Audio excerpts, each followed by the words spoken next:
In the heart of a fog-covered town in northern England stood a forgotten little shop with a crooked sign that read Hollis and Daughters, Dollmaker since 1842. The shop hadn't opened its doors for more than 70 years, yet locals still crossed the street to avoid walking past it. Behind the dusty glass window sat rows of porcelain dolls, each one eerily perfect, their glass eyes reflecting the gray light of the street. They were old, untouched, and far too lifelike. Children used to dare each other to peek through the window, but few ever did twice. Some said the dolls blinked. Others swore that their heads would turn ever so slightly to follow whoever passed by. And on stormy nights, when the wind howled through the cracks of the shop's wooden frame, neighbors claimed they could hear faint giggles, the laughter of little girls long dead. But what truly made the town fear that place wasn't the dolls themselves. It was the story of the man who made them. Thomas Hollis, the last dollmaker of Ravensshire. Thomas Hollis had been known as a master craftsman, an artist who could carve a doll's face so perfectly that it seemed to breathe. He worked in silence, his shop filled with the soft ticking of clocks and the faint scent of varnish. But his talent came at a price. After the death of his only daughter, Eliza, something in him changed. Neighbors said he stopped attending church, stopped speaking to anyone at all. The laughter that once echoed from his workshop faded, replaced by the scraping of metal tools and the low hum of his own murmurs. Then, one winter evening, smoke was seen rising from his chimney for the first time in months. Through the frost-covered windows, a dim light flickered, and the silhouette of Thomas could be seen moving back and forth, working feverishly through the night. When morning came, he placed something new in the window display, a small porcelain doll with auburn curls and a white dress, so lifelike it made people stop in their tracks. The name carved on its base read, Eliza. At first, the villagers were touched. They thought the grieving father had made the doll as a tribute to his lost child. But soon, strange things began to happen. Children who lingered near the window claimed the doll's eyes weren't the same each day. Some mornings they appeared blue, others gray, and sometimes they glistened with what looked like tears. One boy swore he heard a voice whisper his name when he leaned close to the glass. His parents laughed until he stopped speaking altogether 2 days later. Thomas refused to explain the doll's creation. He stopped selling his work and would not let anyone inside his shop. Rumor spread that he'd locked the door from the inside and slept beside the doll every night, speaking to it softly as if to a child. And on the 12th night after its unveiling, a scream echoed through Ravensshire, sharp, raw, and human. By the time the constable arrived, the shop was empty, but the doll in the window was smiling. The investigation found no trace of Thomas Hollis. His bed was untouched, his tools neatly arranged, as if he'd simply vanished in the middle of his work. Only one thing was out of place. The doll, once pristine, now had a faint crack running down her cheek, like a frozen tear. The police took it as evidence, placing it inside a wooden crate in the constable's office. But by the next morning, the crate was open, the doll gone. The officer swore he heard soft footsteps during the night, like those of a small child wandering the hall. Weeks later, a farmer from the outskirts claimed he saw a pale figure walking along the road at dusk, a man holding something in his arms, singing softly. When asked what the man carried, the farmer replied, "A doll. I think she was smiling." Years passed, and the story of the dollmaker faded into rumor, until the winter of 1952, when the manor of the Harland family burned down.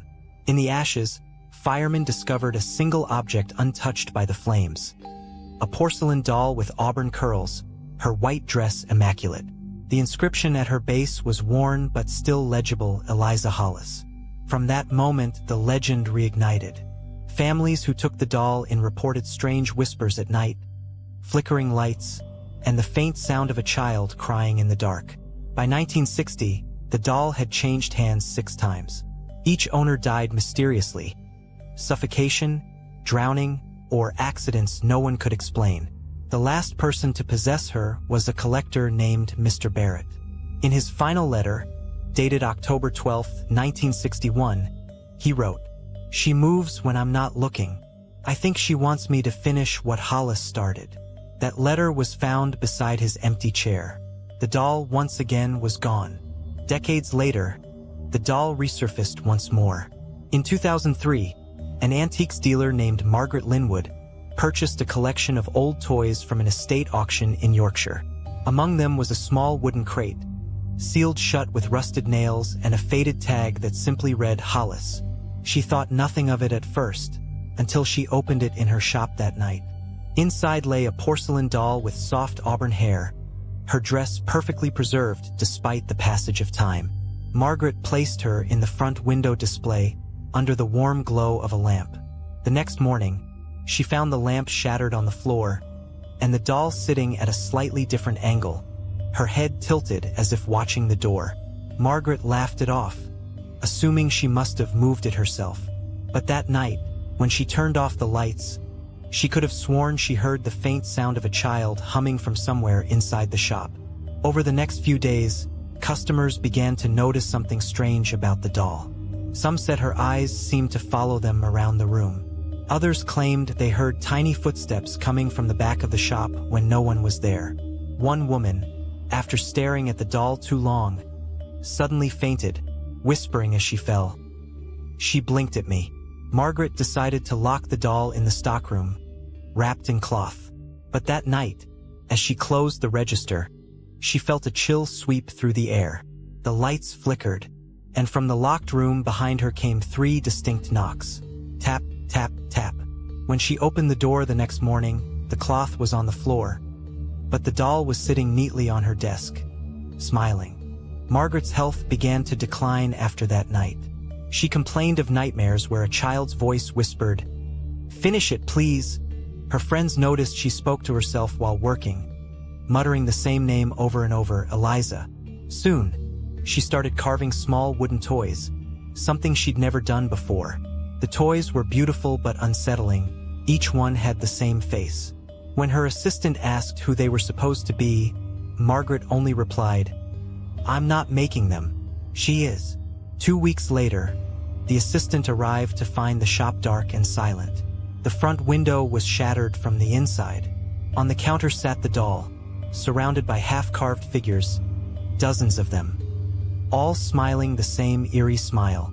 Authorities investigated but found no trace of Margaret. Her belongings remained untouched, and there was no sign of forced entry. The only anomaly was the temperature inside the shop. It was freezing cold, though the heating was still on. The police took the doll for examination, sealing it inside an evidence box. But the coroner who handled it reported feeling a sudden wave of grief before collapsing moments later. The doll was stored in a private archive, away from public access. Records show that 5 employees who worked near it later resigned, citing unexplained voices and uneasy dreams. One even burned his uniform, saying, "She keeps calling my name." Since then, the archive remains locked. But occasionally, at night, guards swear they hear music, a faint lullaby played on unseen strings. 20 years later, in 2023, a young documentary filmmaker named Evelyn Shaw discovered a file about the Hollis doll while researching urban legends for her horror series. Intrigued by the consistency of the reports, she reached out to the archives, requesting permission to film the artifact. Despite warnings from the curator, Evelyn was granted a one-night access permit. That night, she set up her camera in the dimly lit room, recording every detail as she unsealed the old evidence box. Inside, the doll looked exactly as described: flawless porcelain skin, auburn hair, faintly smiling lips. Evelyn chuckled nervously and said to the camera, "Well, Miss Eliza, ready for your close-up?" The footage recovered the next morning showed Evelyn adjusting her lens. Then a whisper, a small hand moved, the camera fell sideways, and the video ended. When Evelyn's crew failed to hear from her the next morning, 2 of her colleagues drove to the archive to check on her. They found the security guard waiting outside, pale and trembling. He refused to go back in, muttering only, "She's still talking in there?" Inside the archive, Evelyn's camera lay shattered near the evidence table. Her tripod was bent, and her recording light still blinked faintly, as if the battery hadn't yet realized she was gone. But Evelyn herself was nowhere to be found. On the video's recovered footage, investigators could see her standing before the doll, smiling nervously. Then, for a fraction of a second, the doll's head turned, smoothly, deliberately, toward the lens. Evelyn gasped. The next frame went black. When the police enhanced the final still, they discovered something that made them seal the file permanently. In the glass reflection of the doll's eyes, there was another figure standing behind Evelyn. A little girl in an old white dress, smiling. News of Evelyn's disappearance spread quickly online. Some claimed the footage was fake, part of a viral marketing stunt.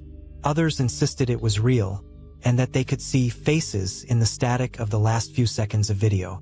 Within days, #HollisDoll was trending across forums, with users sharing grainy screenshots and analyzing every frame. But something strange began to happen to those who watched it repeatedly. They started reporting dreams of a dimly lit room, a small chair in the corner, and the sound of porcelain cracking. One woman posted a video of herself whispering, "She's in my mirror." The post was deleted an hour later. Her account went silent forever. A month later, the police quietly removed the remaining artifacts connected to the Hollis family from the town museum, including an old portrait of Thomas Hollis himself. The curator who assisted in cataloging the items resigned the following day, claiming the portrait's eyes moved when he wasn't looking. He told a local journalist, "It's not a painting, it's a window." Meanwhile, whispers spread among collectors that a second Hollis doll had surfaced, one that had never been accounted for. It was said to be in private hands, sold decades earlier under another name. Some claim to have seen it in an online auction, its porcelain cheek cracked, its mouth slightly open as if mid-sentence. The listing vanished before anyone could trace it. In 2024, a London podcast called Whispers of the Past decided to investigate the story. The hosts, two paranormal researchers named Jonah and Claire, managed to contact a retired police officer who had worked on the Hollis case. He agreed to an anonymous interview. His voice, distorted on the recording, trembled as he said, "You think it's just a doll? Then tell me why we found fingerprints on the inside of her glass eyes." The episode went viral overnight. But days later, listeners began to complain of strange interference. Some said they heard a child's giggle between the hosts' voices. Others said that when they paused the audio at exactly the 13-minute mark, they could hear someone whisper, "Don't listen." By winter, the legend of the Hollis doll had taken on a life of its own. Paranormal enthusiasts from around the world flocked to Ravensshire, hoping to glimpse the infamous shop where it all began. But the building was long gone, demolished years ago. Still, locals avoided the spot where it once stood. Nothing would grow there, not even weeds. One night, a tourist set up his camera near the empty lot, determined to catch something supernatural. His footage, uploaded weeks later, showed nothing unusual until the final frame. For a brief instant, the reflection in his car window revealed a child's face, pale and cracked, smiling as if waiting to be found again. That night, rain battered the windows like angry fists. The family gathered in the living room, the atmosphere thick with unease. Emma clutched the doll tightly, whispering softly to it as though calming a frightened child. Suddenly, the fire in the hearth flared high, burning an unnatural blue. The shadows twisted on the walls, forming shapes that almost looked human. Then, from the doll's mouth, came a faint giggle, light, childish, and unmistakably real. The family froze. The laughter grew louder, echoing around the room, until the doll's head turned slowly, its eyes locking onto each of them in turn. "She's not supposed to be awake," Emma whispered, tears streaming down her face. Her father snatched the doll and threw it into the fire. But instead of burning, it sat upright in the flames, its porcelain face unscathed. Then, with a shrill cry, the fire went out, plunging the room into suffocating darkness. When the candles were relit, the doll was gone. Only black soot remained in the fireplace. The family searched frantically, calling Emma's name, but she had vanished too. They tore through every room, every corner, until at last, they found her standing in the attic, holding the doll again. Her face was pale, her eyes distant. "She doesn't want to be alone," Emma said flatly. "She says if you try to take her away again, someone else will burn." The following days blurred into one long nightmare. Doors opened by themselves, cold whispers drifted through the halls, and strange symbols appeared on the walls each morning. Emma stopped speaking to anyone except the doll, who now sat in a chair beside her bed. At night, her parents would hear two voices from her room, one soft and childish, the other low and distorted, as if coming from deep beneath the floorboards. One stormy night, her father decided to end it once and for all. He took the doll, locked it in an iron box, and buried it in the woods behind the house. But when he returned, Emma was standing at the door, soaked from the rain, holding the same doll in her hands. "You can't hide her," she said in a voice that wasn't her own. Her eyes glowed faintly red, and from the darkness behind her, something whispered. A name no one had spoken in 100 years. That night, no one in the house could sleep. The air itself seemed to throb with fear, every creak of the floorboards echoing like a heartbeat. Emma's mother sat awake, clutching a rosary that trembled in her hands. At exactly 3 in the morning, the clock stopped ticking. From Emma's room came a faint melody, a lullaby, played on an old music box they didn't own. The notes were off-key, warped, as though played underwater. Then came a whisper, "She's still cold." Her mother rushed in, only to find Emma sitting upright in bed, brushing the doll's hair with slow, careful strokes. The doll's eyes gleamed wetly, as if alive. The following morning, the father decided to take Emma away, to her grandmother's house, far from the cursed doll. But when they opened the front door, hundreds of small footprints covered the porch. They were too small for a child, and they led from the woods straight to the house. Among them was a single larger print, bare, deep, and clawed. The father froze as he noticed the soil on the doorstep. It was still wet, though it hadn't rained since dawn. From the hallway behind him came a small voice. "She followed you back, Daddy." He turned, but it wasn't Emma standing there. It was the doll. In sheer terror, he smashed the doll to pieces with a hammer. Porcelain shards scattered across the floor like shattered teeth. But each fragment began to twitch, trembling violently before dragging itself back together. Within seconds, the doll reassembled itself, cracked, bleeding from its joints, and smiling wider than before. "You broke her heart?" Emma whispered, appearing from the darkness. Blood trickled down her arm where she had been clutching something sharp. "Now she'll fix yours." The father screamed, but the lights went out, and when they came back, he was gone. Only the doll remained, sitting in his chair, wearing his wedding ring on its tiny porcelain finger. After that night, the house fell into silence. Neighbors claimed to see flickering lights in the windows and to hear faint crying echoing across the fields. Emma's mother wandered aimlessly, her mind fractured. She swore she still heard her husband's voice through the walls, whispering from somewhere deep within the house. One morning, she found a message carved into the floorboards beneath Emma's bed. "She's not done yet." Next to it lay the doll, now dressed in a tiny lace veil, like a bride waiting for her groom. Days passed, and the house began to rot from within. The wallpaper peeled, the mirrors cracked, and rats fled as if escaping something unseen. Emma no longer appeared human, her skin pale as wax, her eyes glassy and vacant. One evening, a priest arrived, summoned by the desperate mother. As he entered the room, the air thickened. The cross around his neck turned black. He raised his Bible, but before he could speak, Emma smiled. A lifeless, empty smile, and the doll turned its head toward him. "Too late," they both said in perfect unison. The priest dropped to his knees, gasping as his rosary melted in his hands.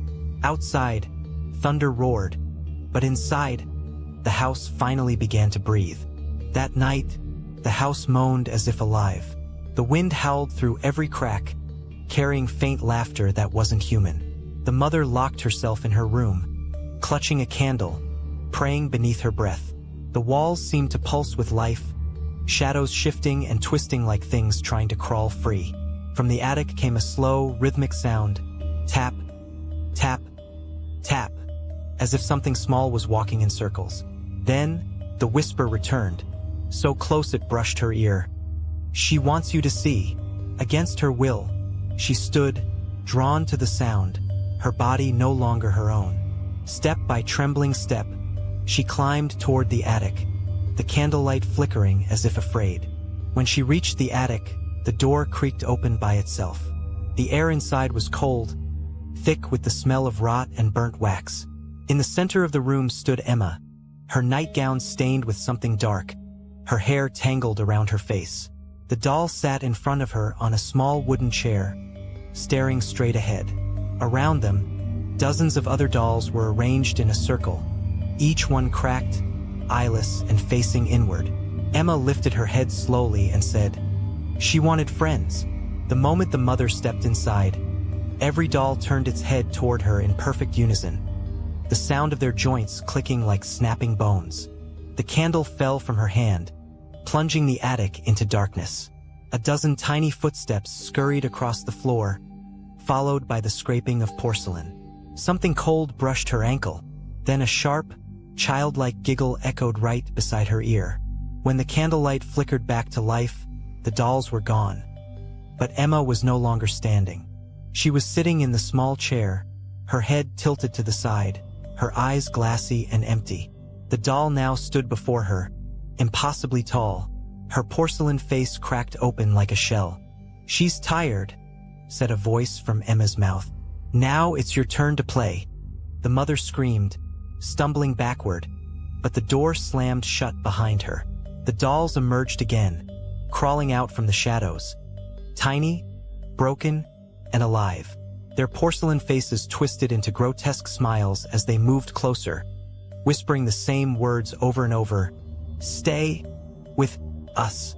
The air grew colder, her breath turning to mist. She tried to pray, but her voice cracked into sobs.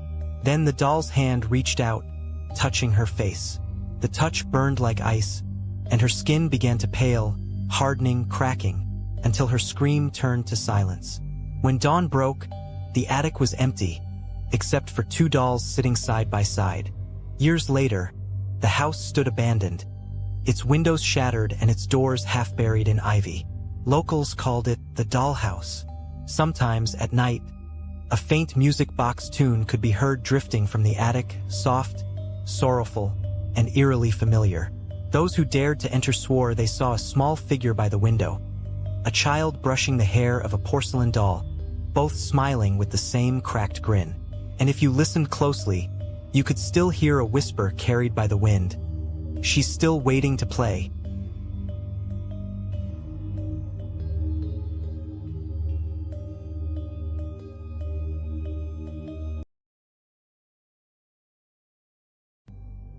It was supposed to be a simple restoration job. The Old Street Bartholomew Cemetery had been closed for nearly a century, its gates rusted and its paths devoured by weeds. I was hired by the local council to help document and restore the remaining gravestones before the land was reclaimed. On the first morning, a cold mist hung low over the tombs, and every step I took echoed against the silence of the forgotten dead. As I reached the northern edge, I found a tomb that wasn't on the map. A single, weather-worn stone with no name, only a faint carving of a cross. My flashlight trembled as I noticed the lid of its coffin slightly ajar. Inside, there was nothing. No bones, no coffin lining, just an empty, dark hollow that seemed to breathe. I stood frozen, my breath hanging in the mist as if even the air refused to move. I leaned closer, my flashlight trembling in my hand. The smell that came from the coffin was not decay. It was colder, emptier, like the scent of old stone after rain. I brushed away the dust on the rim, revealing faint letters carved deep into the wood. "Do not open until he calls." My pulse began to pound in my ears. Who was he? And what kind of person or thing would call from inside a coffin that was already empty? I backed away, but as I did, the ground beneath my boots felt strangely soft, like something shifting just below the surface. That night, I couldn't stop thinking about it. I stayed in the small caretaker's cabin at the edge of the cemetery, where the wind howled through the cracks and the rain beat against the windows. Every time I closed my eyes, I saw that coffin, open, silent, and waiting. Near midnight, I thought I heard footsteps outside, slow, heavy, dragging. I held my breath, convinced it was just the storm. But then, I heard something else, a soft, rhythmic tapping, as if someone were gently knocking on wood. 1, 2, 3 taps. I froze. It was coming from beneath the floorboards. I lit my lantern and crouched down, pressing my ear to the damp wood. The tapping had stopped, replaced by a faint scraping sound, like nails dragging across the underside of the floor. I whispered a shaky hello, half expecting no answer, but something tapped back, once, twice, slower this time, deliberate. I stumbled backward, my lantern swinging wildly and casting monstrous shadows on the walls. I tried to convince myself it was rats, or wind, or my imagination. But then I smelled that same cold, stony air from the coffin. Somehow, impossibly, it was seeping up through the cracks.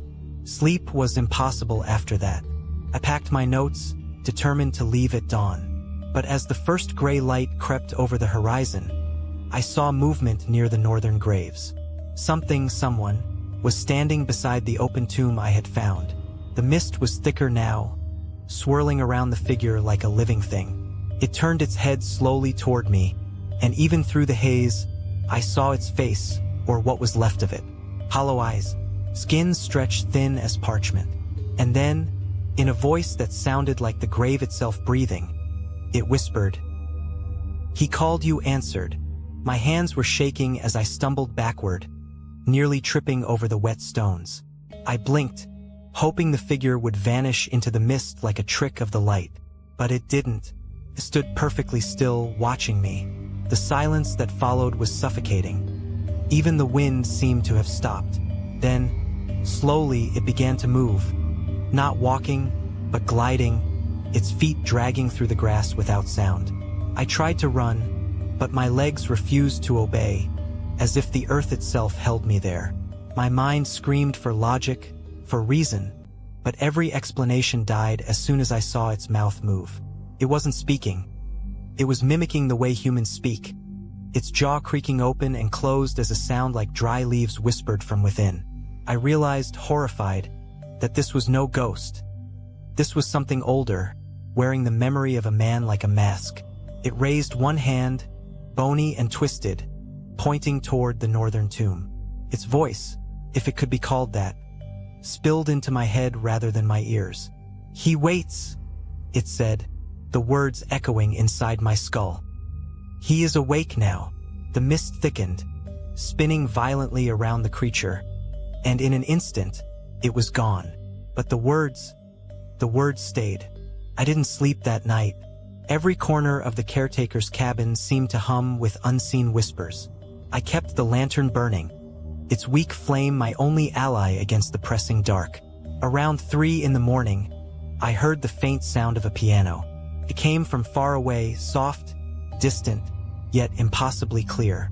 The notes were slow, mournful, echoing across the cemetery like a lullaby for the dead. I looked through the window, and though I could barely see beyond the mist, I swore I saw a faint light flicker near the northern tomb. Compelled by a force I couldn't name, I took my lantern and stepped outside. The rain had stopped, but the ground was slick with mud. The closer I got, the louder the music grew, until I could feel the vibrations trembling in my chest. Then suddenly it stopped. Silence again. The light was gone. Only the open grave remained, waiting like an open mouth in the earth. And though no sound came, I could feel, deep in my bones, that something below was listening to me. The next morning, the council workers arrived to begin clearing the overgrown sections. I tried to tell them about the open grave, about the thing I saw, but they just laughed. "You've been reading too many ghost stories," one of them said. Yet when they went to the northern section, their laughter stopped. The grave was there, but it was sealed now, as if it had never been disturbed. The cross was gone, replaced by a new marker, "Rest in silence." I demanded to know who closed it, who placed that new stone, but no one claimed responsibility. The records still listed the plot as empty.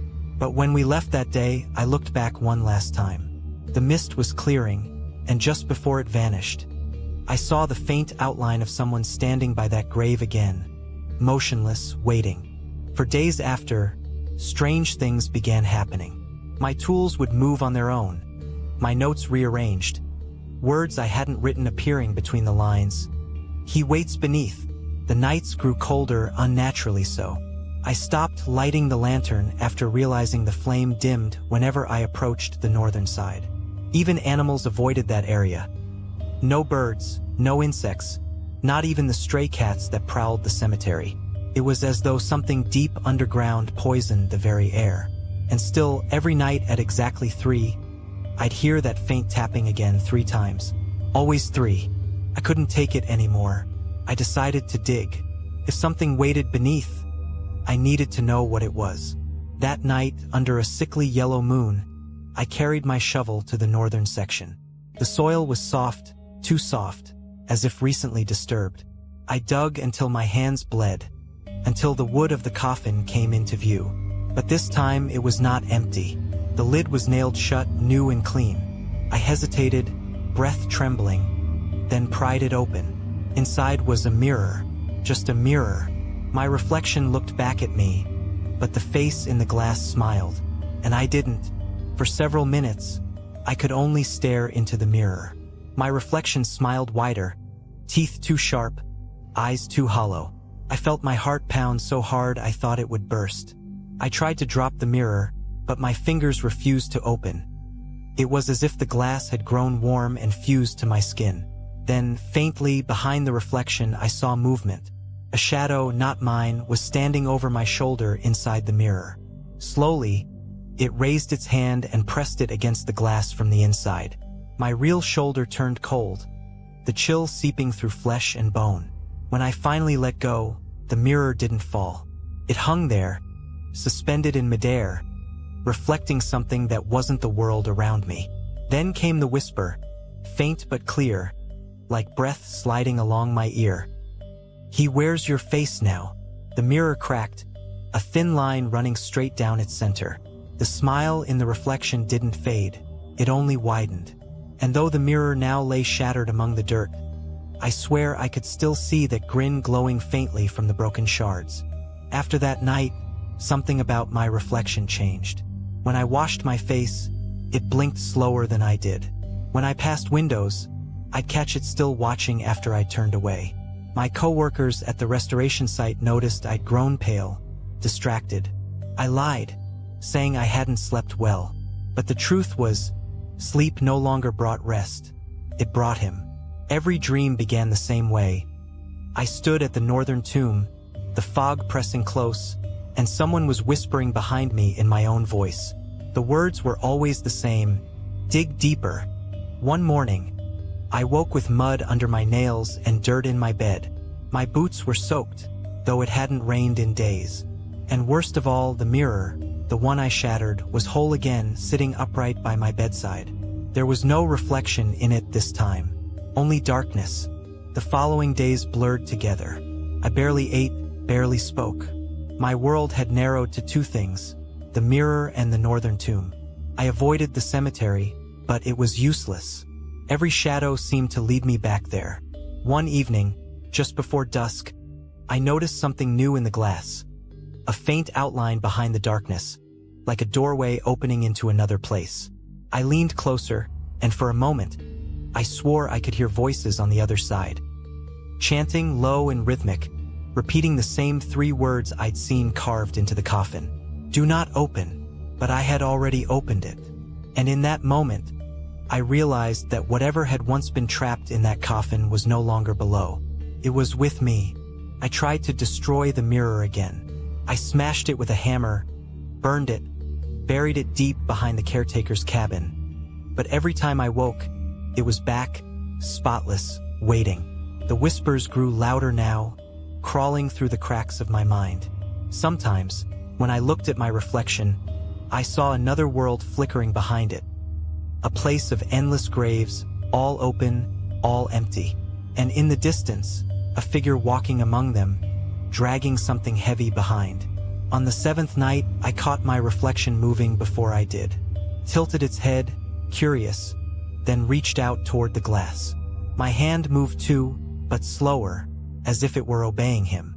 When our fingertips met, the glass rippled like water. I felt a pull, cold and deep, and the last thing I remember before everything went black was my reflection stepping out. When I awoke, everything was wrong.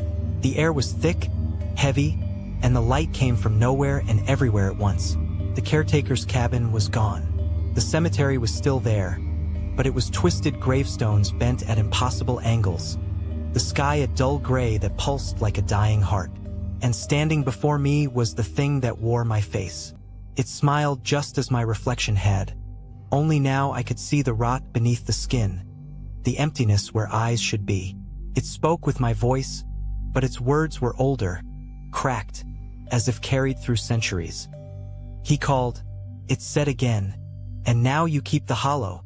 I tried to scream, but my throat produced no sound. Then it stepped closer and whispered, "Look below." I looked down. The ground was transparent. Beneath me, countless coffins lay open, and in each one, a mirror. I don't know how long I stood there, staring into the ground that wasn't ground anymore. Time felt like it had dissolved, dripping slowly between my fingers like wet soil. Beneath me, the countless mirrors shimmered faintly, and in each one I could see faces. Some screaming, some whispering, some utterly still, frozen in agony. They weren't strangers. They were me. 1,000 versions of my face, each trapped behind glass, each staring upward, mouthing the same silent plea. "Let me out!"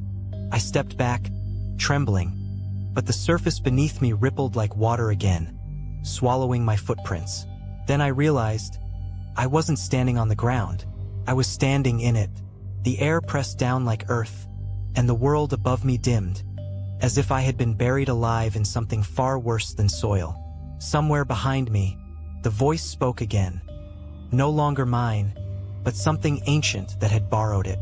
"You took his place. Now he walks free." I turned around, and the thing that wore my face was gone. In its place stood a coffin, the same one I had opened, only now it was upright, like a door. Its wood pulsed faintly, alive somehow, and the carvings on it had changed. Where once they warned, "Do not open," they now read, "Welcome home." My hands moved on their own, reaching for the handle. I tried to resist, but the pull was stronger than thought, stronger than will. As I touched it, warmth spread through my arm, like something breathing beneath the wood. The lid creaked open by itself, revealing nothing inside but darkness that seemed to move. It wasn't an empty space. It was depth, a deep, endless descent, and within it, whispers rising like steam. I could make out words now. My name, repeated over and over, thousands of voices overlapping, calling me down, and I stepped forward, falling. That's what it felt like, though there was no wind, no gravity, just a sensation of being pulled downward through layers of silence. Faces drifted past me in the dark, some familiar, some not. They whispered pieces of memory, things I'd forgotten or maybe never lived. I saw the caretaker, his eyes wide in terror, whispering something I couldn't hear. I saw the archaeologist who vanished months before, her mouth moving in the same rhythm as the chant. And then I saw myself again and again and again, each version more decayed than the last. I hit the ground, though it didn't hurt. The surface was soft, breathing.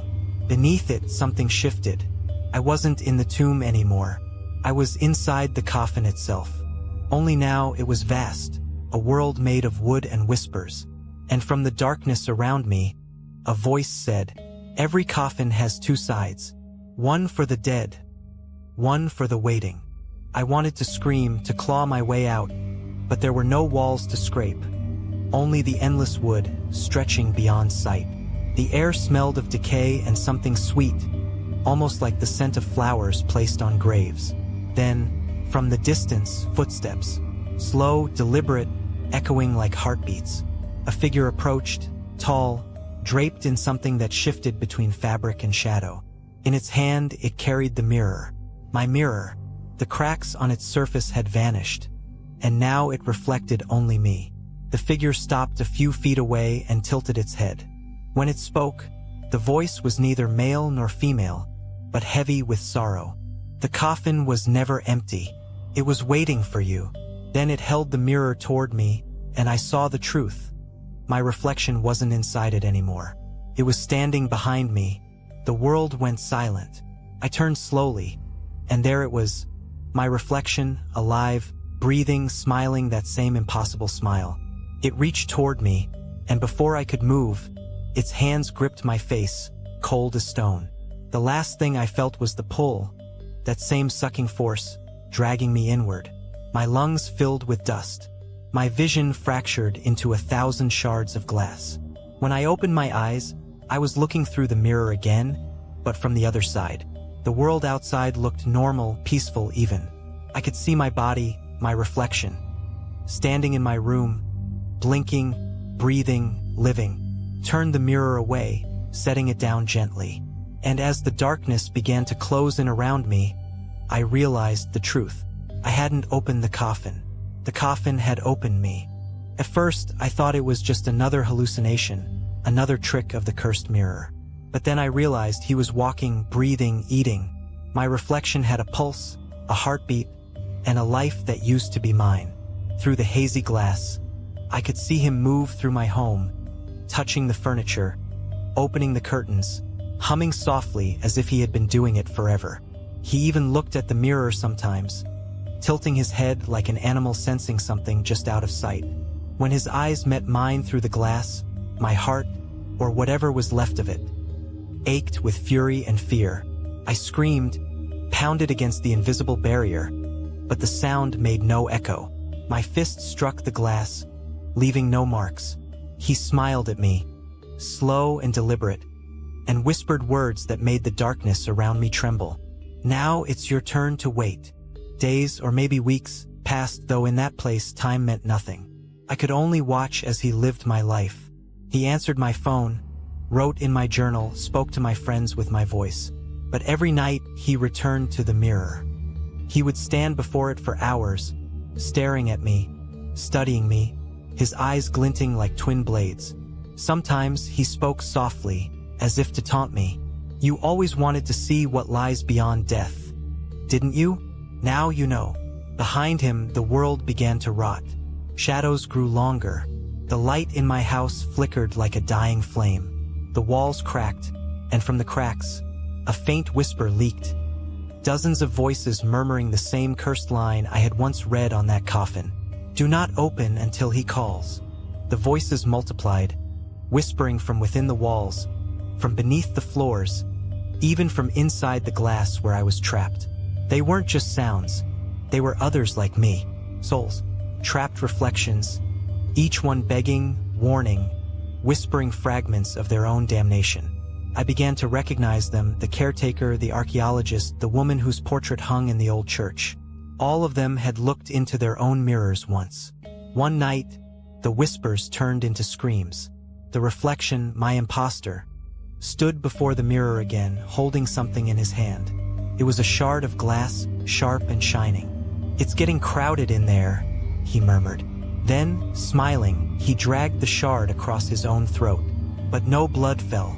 Instead, the mirror around me cracked open, and through the fractures, I saw hundreds of faces pressing against the glass, each one waiting to take my place. I screamed again, but the cracks only widened. The world inside the mirror began to collapse, the fragments breaking into infinite reflections, each one showing a different moment, a different coffin, a different soul. I saw my past lives, or maybe the memories of those who had come before me, all looping endlessly. Then, from the largest crack, a hand emerged, pale, skeletal, with black veins crawling up the arm. It reached for me, its nails scraping the surface of my prison. When it touched me, cold surged through my body like drowning in ice. I was being pulled again, but not downward this time. I was being replaced. My vision blurred, and suddenly I was looking out of the mirror once more. But from a new body. A woman's face, terrified eyes. Another victim, She had looked too long into the glass. And now I wait again. The mirror sits in a small antique shop at the edge of the city, gathering dust. The shopkeeper doesn't know its history. He calls it the Whispering Glass, laughing at the name, unaware that sometimes, when the lights flicker, the mirror breathes. I can see the people who pass by, their curious faces leaning closer, their fingers brushing the frame. Every time someone stares too long, the cracks beneath the surface pulse faintly. I can feel it, the hunger, the pull, the waiting. I whisper through the dark, to anyone foolish enough to listen. Do not open, until he calls. But they never hear me. They only see their reflection smiling back. The next morning, the town was silent.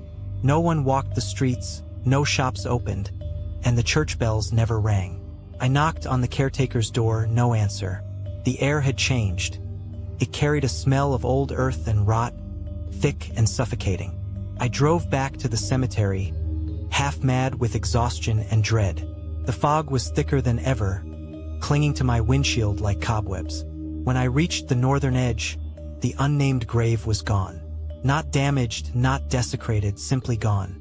The soil was smooth, untouched, and where the grave had once been, there was now only a faint, wet footprint leading toward the gate. The same kind of boot I wore. Panic clawed at my chest. I stumbled back, my mind screaming that this was impossible. Graves don't vanish. Dead men don't walk. But the print was still wet, still dripping mud that smelled of the hollow beneath the earth. Against every instinct, I followed it. The trail led beyond the cemetery gates, through the old forest path. Every few steps, I could hear breathing. Not mine, not quite behind me, but around me, as if the air itself exhaled. Then, faintly, I began to hear footsteps syncing with my own. When I stopped, they stopped. When I walked faster, they followed closer. By the time I reached the clearing, the fog had formed into walls, enclosing me in a pale, shifting prison. In the center stood a wooden coffin, open, waiting. My stomach twisted when I realized it was the same coffin from the nameless grave. Inside, a faint imprint of a body, like someone had just stood up and left. And then, beside it, lay a journal. My journal, the one I had dropped days ago. But the last page was different, written in a handwriting that wasn't mine. You shouldn't have opened it. The ground beneath me began to rumble, soft at first, then deep and violent. From within the fog came whispers, hundreds of them, layered, crying, laughing. I fell to my knees, clutching the journal, and the fog began to move. A figure emerged, half seen, dragging one arm as if broken. Its head tilted unnaturally, its mouth sewn shut. Yet somehow, I heard it speak inside my skull. You took my place. I screamed, but no sound came out. My lungs were full of cold air, heavy as stone. When I woke up, it was daylight. I was lying inside the open coffin. The fog was gone, and the birds were singing again. I stumbled out, dizzy, and saw the townspeople gathered near the gate, staring at me with wide, terrified eyes. Behind them stood a new grave, freshly filled, with a simple marker carved in stone. My name was on it. The caretaker whispered, "We found you dead yesterday. Since that day, I can't bear to sleep. Every time I close my eyes, I see that coffin waiting for me, its lid slowly closing." They buried him once, but something in that grave refused to stay silent. If you ever visit St. Bartholomew Cemetery, don't follow the footprints. And if you hear the sound of breathing beneath your feet, run, because the coffin was empty once, and it's waiting to be filled again.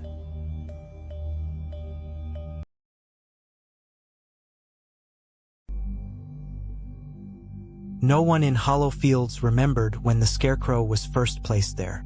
It stood tall at the edge of the wheat, its crooked frame dressed in an old farmer's coat, its head a burlap sack stitched with 2 dark holes for eyes. For years, it guarded the harvest in silence. But when the crows stopped coming, people began to whisper that something was wrong. Animals vanished from barns. Footprints, too large for any man, appeared in the mud. At night, faint moans drifted across the fields. The villagers blamed the wind, until one morning old Martha Briggs was found dead near the scarecrow. Her face frozen in terror, straw stuffed down her throat. After Martha's death, no one dared walk the fields after sunset. Children spoke of seeing the scarecrow move when no one was watching. Its head would tilt toward passing wagons, and its arms hung in new positions each morning. The local priest, Father O'Malley, declared it blasphemy and ordered the figure burned. But that night, the barn where the villagers stored the scarecrow caught fire on its own. From the flames, they swore they saw a silhouette, tall and thin, walking into the fields untouched by the fire. The harvest season came, but the wheat grew red as rust. When villagers cut into the stalks, they found them soaked in a dark, sticky liquid that smelled like blood. Rumors spread that the scarecrow had cursed the land, demanding souls instead of crows. Families began leaving the village. Those who stayed woke at night to the sound of straw scraping against their windows. Every morning, someone new was missing, until the fields were silent again. Months later, a wandering trader arrived at Hollow Fields. He claimed to know the story behind the scarecrow. Years ago, he said, a farmer named Elias Crow murdered travelers who passed near his land. When the villagers discovered his crimes, they hanged him and left his body to rot on the cross he'd built to scare the crows. Days later, his corpse vanished, and the scarecrow appeared in its place. No one believed the trader at first, until that night, when Elias's name was found carved into a farmhouse door, in fresh blood. The autumn moon rose full and pale over Hollow Fields, casting a ghostly light across the endless crops. The villagers tried to act normal, pretending life had returned to peace. But the air felt thick, heavy with dread. On the night of the harvest festival, they gathered in the square to celebrate. Laughter and fiddles echoed through the cold wind, until little Annie Porter screamed. She pointed toward the edge of the field. There, half hidden in the mist, stood the scarecrow again. Its coat was torn, its head tilted, and its arms stretched forward as if reaching for her. The crowd fell silent. Some swore it moved closer with every blink, while others said its eyes were glowing red. When the men rushed to check, it was gone. But on the ground, they found fresh footprints, muddy, human, and leading straight toward the village. Fear took hold of Hollow Fields. Men armed themselves with torches and pitchforks, patrolling the streets after dusk. Dogs barked at empty fields, and doors were bolted tight. The mayor, desperate to keep order, assigned 3 watchmen each night to guard the village's borders. On the third night, one of them, Thomas Weller, never returned. His companions claimed they heard him calling for help near the old barn. Then silence. When they found his body the next morning, it was nailed to the barn wall in the shape of a cross, his chest stuffed with straw. Beside him, the scarecrow's post lay empty, and carved into the wood was a single word, harvest. The next evening, an old widow named Agatha came forward trembling. She confessed she had known Elias Crow before he died. They had been lovers once before his mind turned dark. She spoke of rituals he performed in secret, sacrifices buried beneath his crops, whispered prayers to something he called the Reaper between worlds. When the villagers killed him, she said, they had not destroyed his soul, only trapped it inside the thing he loved most, his field. The scarecrow, she claimed, was his body reborn, a vessel of revenge. Before anyone could question her further, the candles in the church flickered and went out. When the light returned, Agatha was gone. Only a handful of straw remained on her chair. Soon after Agatha's disappearance, the village children began singing a strange rhyme. When the moon is red and bright, scarecrow walks in dead of night. Straw for heart, eyes that gleam, he'll find you in your final dream. No one knew where they learned it, yet it spread like wildfire. The rhyme haunted every home, echoing from windows as parents screamed for their children to stop. That night, crimson clouds covered the moon, and a soft scratching came from beneath the floorboards of every house. Some said they saw straw sliding under doors like fingers searching for prey. When dawn came, 6 beds were found empty. Panic consumed Hollow Fields. Dozens fled, abandoning homes and crops behind. But those who stayed gathered in the church, praying for salvation. Father O'Malley sprinkled holy water around the altar, but it hissed and steamed as if the ground itself rejected it. Suddenly, a cold wind blew the doors open. Standing there was the Scarecrow, its head tilted low, its hand clutching a sickle. The villagers screamed, some fleeing, others frozen in horror. It stepped forward, straw spilling from its sleeves. The priest raised his cross, shouting prayers, but the figure lunged, driving the sickle straight through his chest. The candles blew out, and all that remained was the echo of dragging footsteps fading into the fields.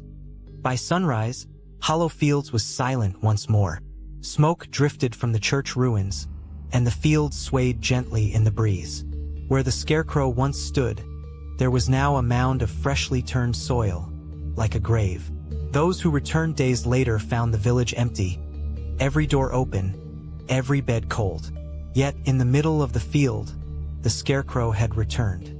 Its head was new, stitched from the same burlap, but with a different face, one that looked eerily like Father O'Malley. Beneath it, carved into the wooden post, was a final message: the harvest is complete. Weeks passed, and Hollow Fields became a name whispered only in fear. The nearby towns avoided its roads, calling it cursed land. Yet one rainy evening, a group of 5 wanderers arrived, drifters seeking shelter and curious about the legends. Among them was a man named Gareth, a former soldier who claimed not to fear the dead. The others, Elena, Thomas, young Peter, and a silent preacher known only as Reed, followed him into the desolate village. They found empty houses, rotting food on tables, and children's toys scattered on muddy floors. The air smelled of mold and decay, but the fields looked unervingly alive, wheat swaying as if breathing. They took refuge in an abandoned farmhouse. That night, thunder rolled across the hills. Gareth kept watch by the window, the flicker of his lantern casting shadows that danced on the walls. Around midnight, he heard a faint rustling from outside. Thinking it was the wind, he ignored it, until a slow knock came from the back door. 3 knocks, then silence. He grabbed his rifle and opened it, but no one was there. Only a few strands of straw lay on the steps, wet and glistening under the rain. When he turned back inside, he froze. The front door, bolted moments ago, was now wide open, and muddy footprints led straight toward the room where the others slept. Gareth rushed inside, shouting for his friends.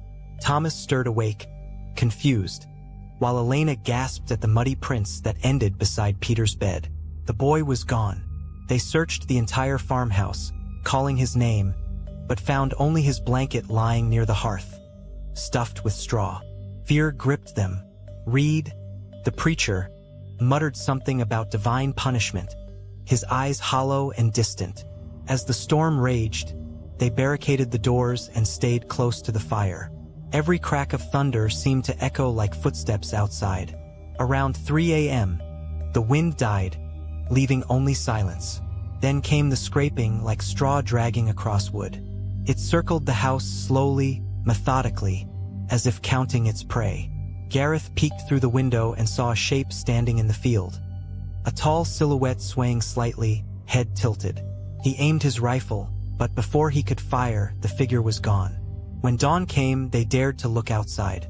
The wheat was trampled in a wide circle, and in the center stood a scarecrow made from torn clothing and Peter's boots.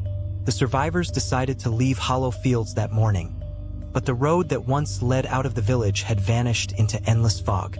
The farther they walked, the thicker it became, until they realized they were walking in circles.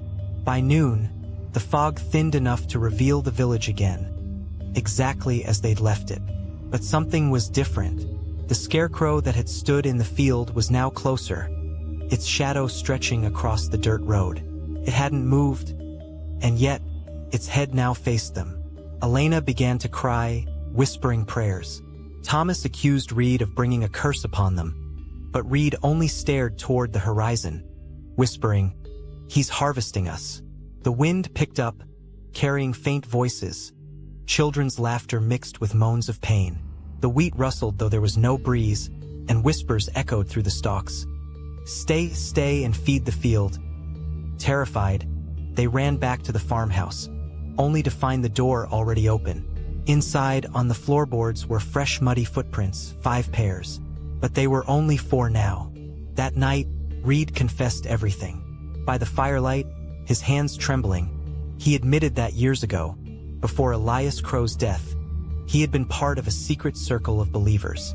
They called themselves the Keepers of the Harvest. They worshipped an ancient spirit of fertility that demanded blood for growth.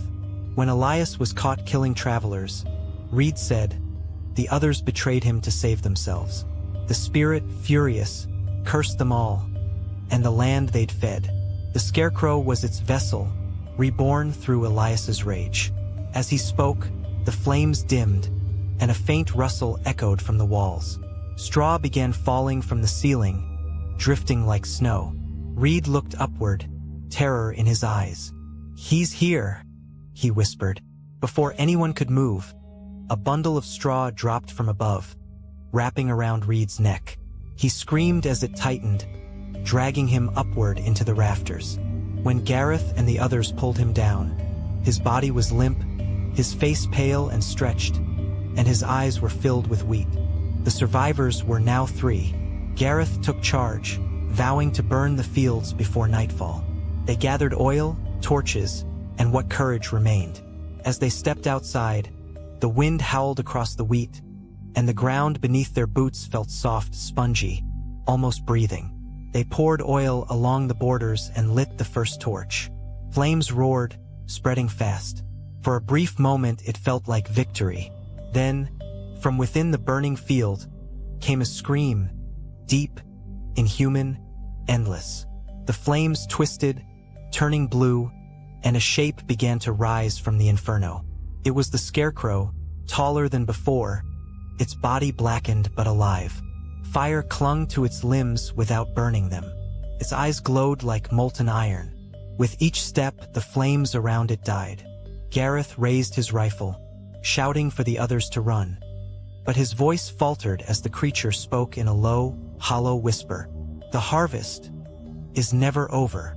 Gareth ran as the flames collapsed behind him, pulling Elena by the hand while Thomas stumbled after them, coughing in the smoke. The fire should have consumed everything, but the moment the scarecrow rose, the blaze turned cold, the air itself freezing around them. The wheat, instead of burning, began to regrow. Golden stalks pushed upward through the ashes as if time were reversing. Gareth turned, horrified, watching the creature step calmly from the inferno. Each movement heavy, deliberate, unstoppable. The sky above twisted into dark red clouds, pulsing like veins, and a low hum filled the valley, a sound like chanting beneath the earth. They reached the church at the center of hollow fields, the last building still standing. Its steeple leaned, its bell cracked. Inside, they found old symbols carved into the walls, spirals, eyes, and circles made of wheat and blood. Elena fell to her knees, crying that this was the origin of the curse. Gareth tried to block the doors with pews, but the wood splintered under invisible force. Thomas shouted that he saw faces outside, faces made of straw and mud, whispering in unison. Then, the windows shattered, and the scarecrow's shadow filled the church like a flood. Its voice echoed through the stone. "This is the field that feeds eternity." The ground beneath them shook violently. The altar split open, revealing roots, thick, black, and wet with something darker than soil. From within came whispers in countless voices, overlapping, begging, cursing, praying. Gareth grabbed Elena and Thomas, pulling them back as the roots reached upward like hands. He realized then, the scarecrow wasn't just a spirit. It was the earth itself, feeding on death, reborn through fear. The villagers hadn't just died here. They had become part of the soil. Every scream, every drop of blood had been planted. Thomas broke and ran toward the door, screaming for help. The moment he crossed the threshold, something yanked him backward into the dark. His scream cut off in an instant. When Gareth looked again, there was no body, only a mound of straw where Thomas had stood. Elena sobbed uncontrollably, her eyes wild with terror. Gareth, clutching a rusted iron cross, shouted at the darkness, daring it to face him.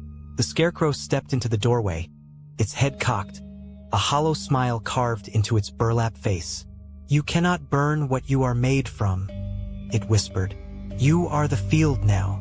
Elena fell to the floor, trembling as the scarecrow stepped closer. Gareth swung the iron cross, shouting prayers he barely remembered. Each word echoed like thunder, and for a moment the creature paused, its shadow flickering. Gareth saw a faint outline of a man beneath the burlap. Elias Crow himself, eyes hollow, mouth moving silently as though pleading. "Help me?" it mouthed before the burlap sealed over again. The air thickened, and the church's candles exploded one by one. Elena screamed as straw began crawling across the floor toward her, twisting around her wrists and legs. Gareth rushed forward, hacking at it with a broken pew leg, but the moment he freed her, the straw turned to ash, and so did she. She dissolved in his arms, leaving nothing but a pile of dust and a faint scent of wheat. Gareth fell to his knees, sobbing, his hands blackened. The scarecrow watched in silence before tilting its head again.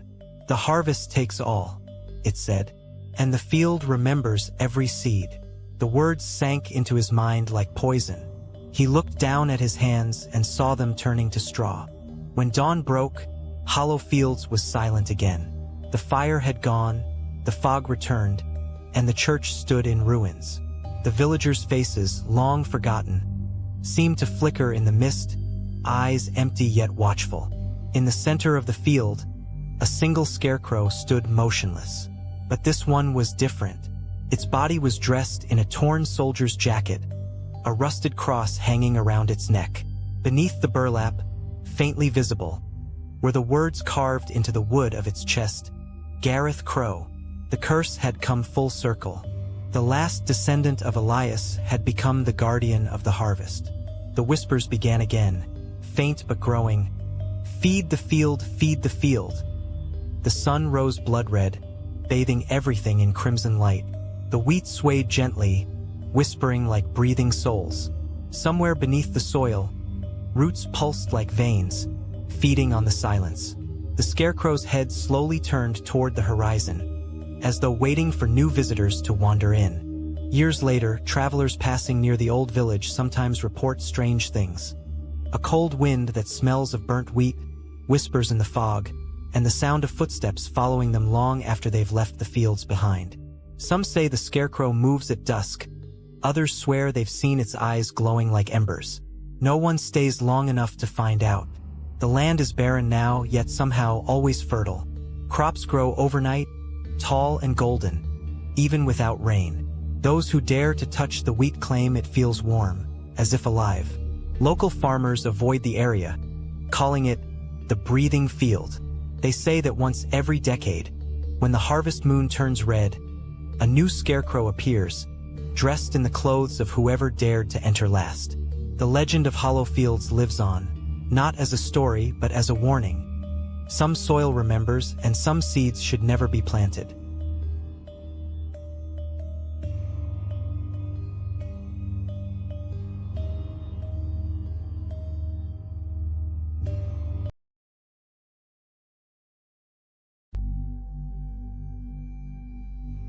It was a night unlike any other in the small, forgotten village of Raven Hollow.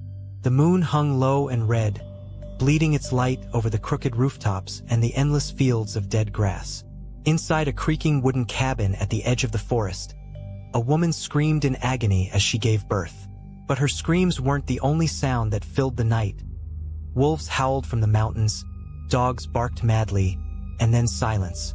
When the baby finally came into the world, the candles blew out on their own, plunging the room into total darkness. And in that moment, everyone swore they heard a faint whisper, a voice that didn't belong to anyone in that room. The midwife, an old woman with trembling hands, took one look at the newborn and gasped. The baby's eyes were entirely black, not dark brown, but bottomless black, like 2 drops of ink floating in milk. His skin was pale, almost translucent, and he didn't cry. Not even a whimper, just silence.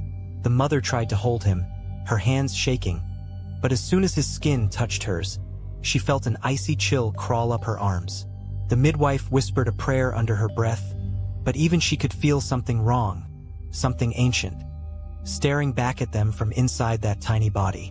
By the next morning, rumors spread like wildfire through the village. The child was cursed, they said, a demon born under the blood moon. The priest of Raven Hollow came to see the boy himself, clutching his cross so tightly that his knuckles turned white. But when he looked into the baby's eyes, his face drained of color. He stepped back slowly and muttered, "This is no child. This is a mark of the damned." No one dared to speak after that. Even the wind seemed afraid to blow near that house. Strange things began to happen soon after. The livestock refused to eat. The village well turned murky, and its water tasted faintly of iron, or perhaps blood. At night, people heard cries of babies echoing from the woods, though no child was missing. Doors would creak open on their own. Shadows moved across walls with no one to cast them. Every path led back to the same place, the cabin where the cursed child lay, awake, always awake. The mother stopped sleeping. She swore she could hear her baby whispering at night, though his lips never moved. Sometimes she would wake up to find him sitting upright in his cradle, staring at the window as if something was calling to him from outside. Other nights she would find small handprints, muddy, wet, and too large to belong to a child, on the walls. She began to wonder if the curse hadn't just touched her son, but her entire soul. Weeks passed, and Raven Hollow grew quieter than death itself. People no longer spoke aloud after sunset, and the church bell, once a sign of comfort, now rang only for funerals.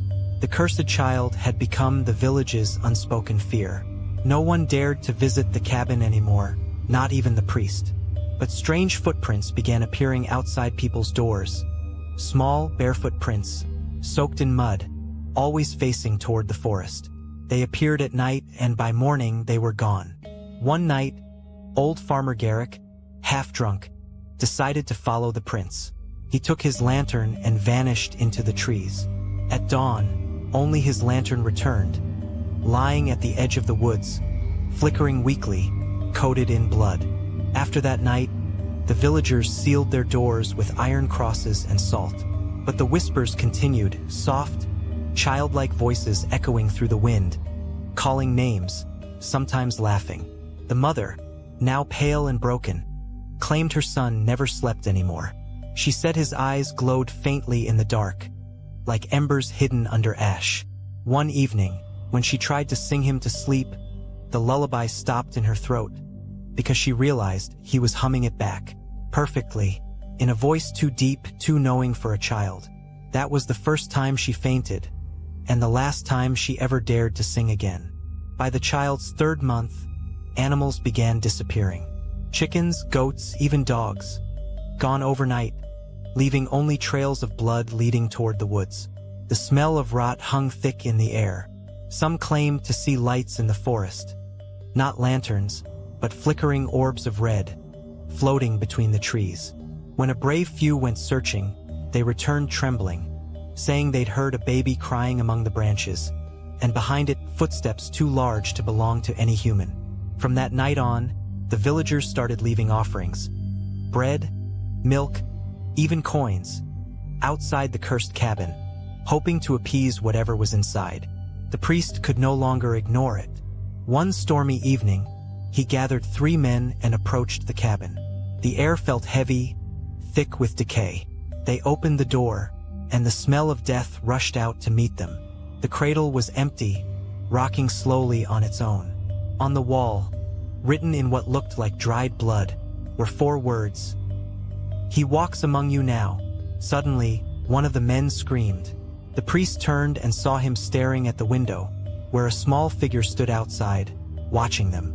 Lightning flashed, and for a brief second, they saw its face. The priest dropped his cross.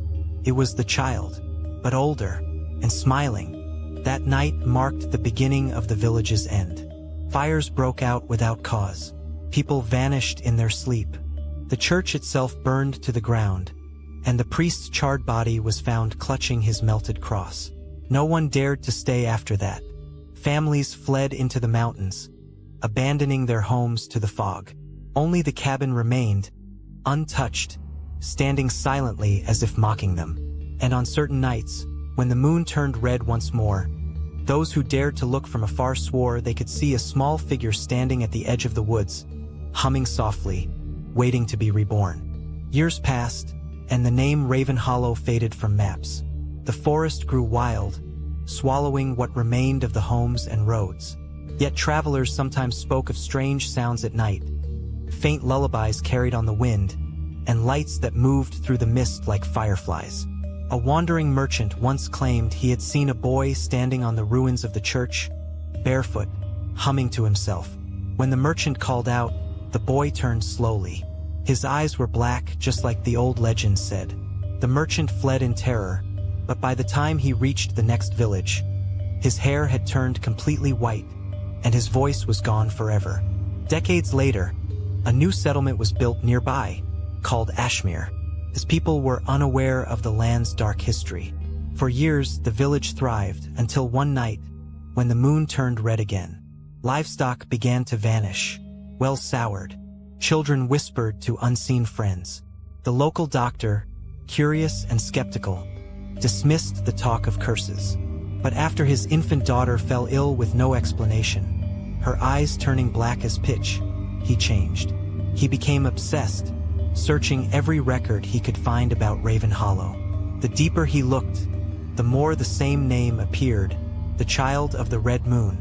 One stormy night, driven by desperation, the doctor rode through the woods toward the ruins of Raven Hollow. Lightning illuminated the trees like twisted skeletons. When he reached the old church, he found the ground cracked open, and from the cracks, a faint humming rose, like a lullaby sung by the earth itself. He stepped closer and saw something move beneath the soil, a small, pale hand pressing upward. Before he could react, the hand grabbed his wrist with impossible strength. The humming grew louder, turning into words. "Father," it whispered, though the doctor had never been a father to that voice. The doctor returned the next morning, or what was left of him did. His horse dragged his lifeless body to the village gates, his eyes wide open, mouth twisted in silent terror. Clutched in his cold hand was a scrap of parchment covered in symbols and one final line written in blood. "The child has no end, only beginnings." The villagers buried him quickly, afraid to even speak his name. That night, the doctor's house burned to ashes. From the flames, some swore they heard the cry of a baby, not in pain, but in laughter. As the years crawled on, the curse of the Red Moon became legend once more. Parents warned their children never to wander the woods when the sky turned crimson. But every generation, when the blood moon rose, a child was born who never cried, who stared into the world with eyes too dark, too knowing. They called them the Touched Ones. No one knew if they were blessed or damned. But somewhere, deep in the ruins of Raven Hollow, a voice still sings, soft, patient, eternal, waiting for the next moon to bleed again. As Thomas passed the small threshold from infancy toward toddlerhood, the unease in Raven Hollow curdled into a constant, sour presence. People no longer crossed the lane after dusk. Lanterns were snuffed early and curtains drawn tight as if to seal out a smell they could not name. Thomas himself changed slowly, not by leaps but by small, terrible increments. A stare that lingered too long, a smile that did not quite match the shape of his mouth, a patience in his gaze that felt practiced rather than born. Livestock in nearby barns grew skittish and refused to eat when he passed. Hens stopped laying and dogs would crouch, ears flat, refusing even a summons. Once a flock of starlings darkened the sky and then fell mid-flight, as if the air itself betrayed them. His mother, Eliza, spent nights holding him to her chest until her arms shook and her prayers ran out of words. She would whisper to him, bargaining like someone bargaining with a storm, insisting that he was hers and he must be human. And sometimes, only sometimes, his tiny fingers would curl and she would feel for a breath of ordinary warmth. But that warmth never lasted. In its place came a cold that crept up her forearm and settled under her skin. A hollow chill that left her feeling watched not by the boy alone but by what watched through him. Word of the boy's nature reached Father Brennan, the village priest, who had shepherded Raven Hollow through drought and plague and who had never before admitted fear. He arrived with a Bible fat with use and a lantern whose glass trembled in his hand. Crossing the threshold felt wrong. The air inside the hut pressed against him like a hand. As he began the prayer and splashed holy water, the little room answered in kind. The child's wail split into layered notes, an impossible chorus like several throats sharing one chest. Father Brennan felt his rosary burn hot against his palm and, when he glanced down, saw faint scorched patterns like a tiny handprint branded into his skin. He stumbled back, his voice cracking as he shouted to God for mercy. The boy's eyes, however, were steady, black wells that reflected not the priest but an expanse of moving dark beyond, as if the hut opened onto a long corridor of night. Father Brennan left that night a different man. Hollowed, shaking, certain he had touched something older than sin. By dawn, the bell he had clutched was gone from his belt, and in its place were small imprints on the floorboards. Prints shaped like a child's hand but too long in the fingers. As the seasons tightened, the village's social fabric began to fray. Neighbors who once shared bread now avoided one another's gazes. A single look toward the cottage could provoke a stampede of mothers sweeping their infants inside. The economy crumbled. Tradesmen refused to travel that lane, and the market dwindled. Yet superstition alone could not account for the sequence of deaths that followed. Slow collapses in the night, sudden fevers, animals found arranged like offerings, necks bared to the sky. Those who tried to intervene met strange fates. A blacksmith who forced his way into the cottage was discovered the next day, hands fused to his hammer, mouth frozen in a silent scream. A youth who stole a piece of the boy's blanket returned blind and walked until he fell into the marsh, never to move again. Every calamity tightened the noose around the family until at last the villagers, in a single grim council, decided on exile. But as Eliza and her husband packed, the child smiled, the kind of smile that measured and remembered. When they stepped beyond the last fence boards to flee into the trees at dawn, Thomas did not cry. Instead, he stood at the threshold and whispered to the wood, and the wood answered. When the couple looked back, the cottage was empty. The cradle lay undisturbed. The shutters swung wide though no wind blew. On the windowsill a wet print remained, small and round. Not a child's hand but something older. Eliza and her husband vanished into the canopy with only a locket and a few scraps of clothing. For a time, it seemed exile had freed the village. The nights grew marginally lighter, birds returned in grudging bands, and old routines resumed. But the reprieve was brittle. The land remembers. It is patient. After a handful of years, travelers and shepherds reported strange lullabies borne on winds that had never been sung here before. They told of a small shadow that paused at crossroads and of footprints that led to nowhere. In the wider county, a pattern emerged that scholars later would piece together. Births under the red moon, infants with eyes too black, sudden flights of health followed by slow, inexplicable deaths in households connected to them. Names changed, families moved, churches rededicated, but the pattern repeated, like a sentence rewritten by a cruel hand. And far below this repeating circuit, deeper than roots and bones, something waited, patient, learning, cataloging the breath of every life that crossed its boundary. The last record most villagers kept was of a night when the blood moon rose low and vast and every dog in the county began to howl in uneven, discordant chorus.